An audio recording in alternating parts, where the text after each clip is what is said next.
ఇప్పుడు 112 మందికి ఇచ్చారు, బాగానే ఉంది. కానీ అప్పుడు అనేకం జరిగినాయి, ఒకటి కాదండి. ఈ జగనన్న కాలనీ విషయంలో అనేకమైన పొరపాట్లు జరిగాయి.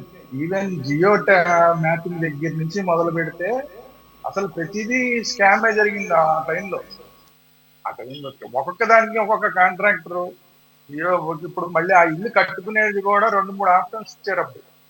ఒకటేమో మొత్తం గవర్నమెంటే కట్టించేలాగా ఒక ఆప్షను, ఒకటేమో మీరే కట్టించుకునేలాగా ఒక ఆప్షను, ఇంకోటి ఏదో ఒక ఆప్షన్. మొత్తం 3 ఆప్షన్లు ఇచ్చారు. కానీ 3 ఆప్షన్లు పేరుకే ఇచ్చారు, కానీ అప్పుడు అంతా కూడా వీళ్ళ మీద నడిచింది. అందరికి వచ్చి వాలంటీర్స్ మీద నడిచింది కదా. ఆ వాలంటీర్స్ ఏమో ఫైనల్ గా వచ్చేసరికి మీరు అంతా కూడా గవర్నమెంటే కట్టేలాగానే యాక్సెప్ట్ చేయాలంటే అని చెప్పి చాలా మంది తోటి ఒప్పించారు. ఆ ఒప్పించిన తర్వాత అదంతా కూడా గవర్నమెంటే కట్టించేలాగా యాక్సెప్ట్, అన్ని కూడా చాలా మంది గవర్నమెంట్ కట్టించేలాగా. ఆ గవర్నమెంట్ కట్టిన దాంట్లో ఎవరు కట్టారు, ఎంత కట్టారు, ఏమి జరగకుండానే ఈ గవర్నమెంట్ వెళ్ళిపోయింది.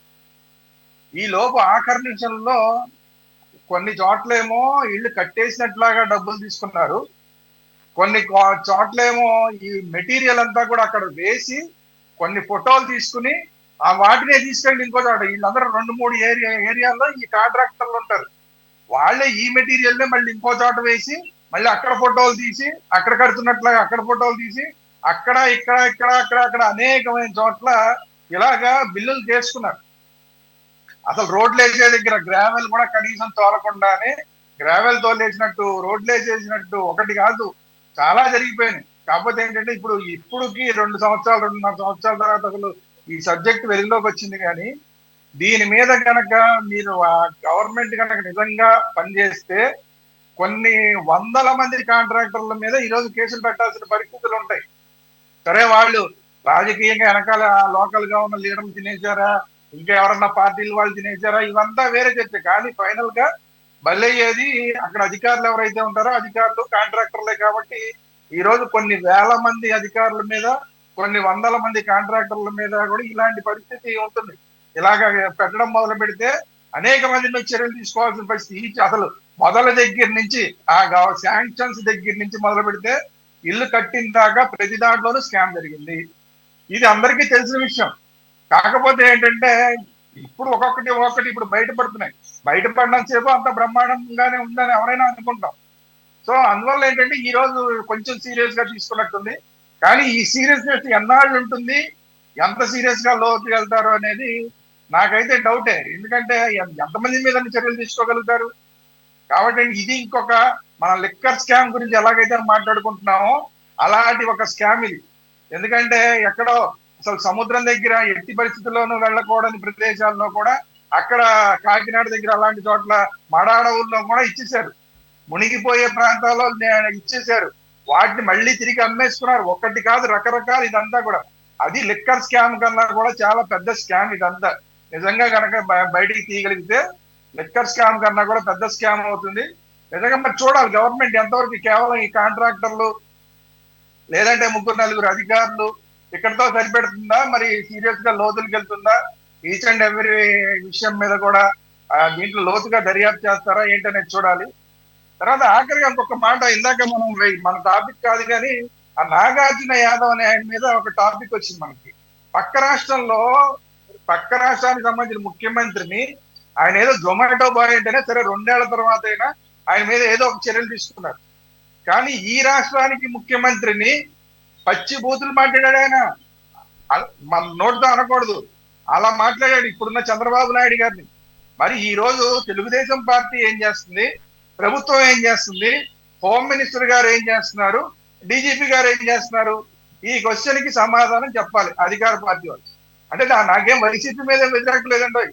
ఎందుకంటే పక్క రాష్ట్రంలో కేవలం జొమాటో బాయ్ అంటేనే సరే 2 ఏళ్ల తర్వాత అయినా కనీసం చర్యలు తీసుకున్నారు. ఇక్కడున్న ముఖ్యమంత్రి అంతకన్నా ఘోరంగా మాట్లాడాడు అదే వ్యక్తి. కాబట్టి ఏంటంటే మీరేం చేస్తున్నారు? ఇందాక మీరు అడిగారు చర్యల గురించి. మేము అందరి మీద కేసులు పెట్టేస్తామండి అని ఒక మాట మాట్లాడి వదిలేస్తారు తప్ప చర్యలు కనిపించట్లేదు. మీరు ఏ చర్య తీసుకుంటారు?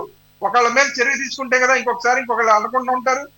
ఇప్పుడు మన మిత్రుడు, వైసీపీ మిత్రుడు డైరెక్ట్ చెప్తున్నారు మీరు చర్యలు తీసుకోవట్లేదు, మీ పోలీస్ ఫెయిల్యూర్ అని చెప్పి వైసీపీ మిత్రుడు డైరెక్ట్ చెప్తున్నారు. నేను కూడా అదే అనుకుంటున్నా. Police fail. ఈ రోజు జగన్మోహన్ రెడ్డి అన్ని వేల మందితో వచ్చినా అక్కడ ఇంటర్నేషనల్ ఎయిర్పోర్ట్ లో తొక్కిసలాటలు జరుగుతున్నా, బ్యారిగేడ్స్ విరుగుతున్నా, ఈ రోజు నాగార్జున యాదవ్ అనే వ్యక్తి ముఖ్యమంత్రి గారిని అన్ని మాటలు మాట్లాడినా కూడా అది మన నోటితో మాట్లాడలేం, వీడియోలన్నీ తిరుగుతున్నాయి కాబట్టి నేను దాన్ని రిపీట్ చేయను. ఏమి చర్యలు తీసుకున్నారు, ఏమి చర్యలు తీసుకుంటారు, పక్క రాష్ట్రం వాళ్ళకి వదిలేద్దామా, ఈ రాష్ట్రంలో కూడా అన్ని చర్యలు తీసుకుంటారా? ఆ రోజు మీరు లేరనుకుంటారు శ్రీరామ్ గారు, ఆ డిబేట్ నాగార్జున యాదవ్ వ్యవహారం బయటకు వచ్చినప్పుడు మేము చేసిన డిబేట్లో అందరూ కూడా రేవంత్ రెడ్డి గారిని ఏమన్నారనేదే ప్లే చేశారు కదా. నేను ఆల్రెడీ మీరు చెప్పినవి నాకు గుర్తుంది. చంద్రబాబు నాయుడిని ఏం తిని పెంచావు, ఏంటి గడ్డి తిని పెంచావా, ఈ రకంగా అడ్డగోలుగా, అదే కాదు దాంట్లో బూతులు కూడా ఉన్నాయి, అంటే అన్పార్లమెంటరీ లాంగ్వేజ్ ఉంది. మేము అది ప్లే చేసాము ప్రజలకి. అంటే పాయింట్ ఏంటంటే ఇక్కడ ఏదో వైసీపీ అని కాదు, టీడీపీ అని కాదు. End of the day at least you have to respect that chair. ఆ చైర్ కన్నా రెస్పెక్ట్ ఇవ్వాల్సినటువంటి అవసరం ఉంది. అలాగే గతంలో అనేక సందర్భాల్లో అతను మాట్లాడే విధానం నాకు బాగా తెలుసులేండి, అందరికన్నా ముందు నాకే. ఎందుకంటే వేరేగా కాదు, 6 సంవత్సరాల క్రితం డిబేట్ అప్పుడే నాకు మొదటి డిబేట్ అతనికి, నాకు అతను మొదటి గెస్ట్. అతను ఎవరో కూడా నాకు తెలియదు. ఇలాగే జూమ్లో తీసుకుంటే సిపిఐ నారాయణ గారు ఆ రోజు ఫోన్ ఇన్లో ఉన్నాడు. జనరల్గా టాపిక్ ఏంటనేది గుర్తులేదు, సీరియస్ టాపిక్ కాబట్టి ఆయన ఫోన్ ఇన్కి వచ్చాడు, జనరల్గా రాడైనా. అటువంటిది ఆయన ఫోన్ ఇన్లో ఉంటే ఈయన నాగార్జున యాదవ్ అన్న అతను మొదటి డిబేట్ అది. మేబీ అప్పటికి అతను జూనియర్ కూడా అనుకుంటా, అప్పుడే పార్టీలోకి ఎంటర్ ఉంటుంది. నారాయణ గారిని పట్టుకొని వృద్ధనారి పతివ్రత శిరోమణి అన్న పదం వాడాడు ఈ క్యాండిడేట్. కమ్యూనిస్టులని తోలనాడుతూ మీ పని అయిపోయింది అని సిపిఎం పార్టీని కలిపి ఈయన ఏజ్ను కూడా దానికి యాడ్ చేసి మీకు అంత సీన్ లేదులే అన్న దీంతో, ఇది 6-7 సంవత్సరాల క్రితం జరిగింది డిబేట్లో. నాకున్న ఎక్స్పీరియన్స్ విత్ నాగార్జున యాదవ్ ఈ క్యాండిడేట్ మాట్లాడితే సరిగ్గా కనుక పేరు చూడకపోతే ఎవరో ఆడపిల్లతో మాట్లాడుకుంటున్నామో అనిపిస్తూ ఉంటుంది. మనోడు వాయిస్ అలా అంత పేలుగా ఉంటుంది, వేరేగా కాదు, నేను ఎవరిని అవమానించట్లా. బట్ అతను మాట్లాడేదానికి అతని పదజాలం అంత డిఫరెన్స్ ఉంటుంది అనమాట. వృద్ధనారి పతివ్రత శిరోమణి అని చెప్పేసి సిపిఐ నారాయణ అనేటటువంటి సాహసం చేశాడు ఆ రోజు. అఫ్కోర్స్ నారాయణ గారు అసలు మామూలుగా చాకిరే పెట్టలేదు, అందుకని కాదు మీ నాలిక తాటిపద్ద అని చెప్పి స్టార్ట్ చేశాడు. కాబట్టి మీరు సందర్భం వచ్చింది కాబట్టి చెప్తున్న టాపిక్ కాకపోయినా కానీ, కాబట్టి దీని మీద పూర్తి స్థాయిలో చర్చించాము. అతనికి ఆ రోజు చాకిరీ పెట్టాము. మేము కూడా ఎవరినైనా పెడతాం. ఇప్పుడు మీకు గుర్తుందో, ఇదే సందర్భంలో రీసెంట్గానే తెలంగాణది అయిపోయిందా, తమిళనాడులో డిఎంకేకి సంబంధించిన ఎక్స్ఎమ్మెల్యే విజయ్ మాట్లాడిన దాని మీద వెంటనే అరెస్ట్ చేశారు, బెయిల్ కూడా రాలేదు. మరి ఎందుకని ఇక్కడ ఏపీ పోలీసులకి అంటే చేత కాదా, సెక్షన్లు తెలియవా, చట్టం అంటే ఏంటి తెలీదా? ఇప్పుడు రావణన్న అతను అడ్డగోలుగా ఏలూరులో మాట్లాడితే 4 కేసుల్లో బెయిల్ వచ్చేసింది.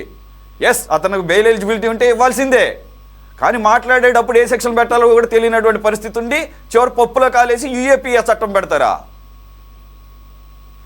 Failure on police, AP police. Yes, Chinnapareddy గారు.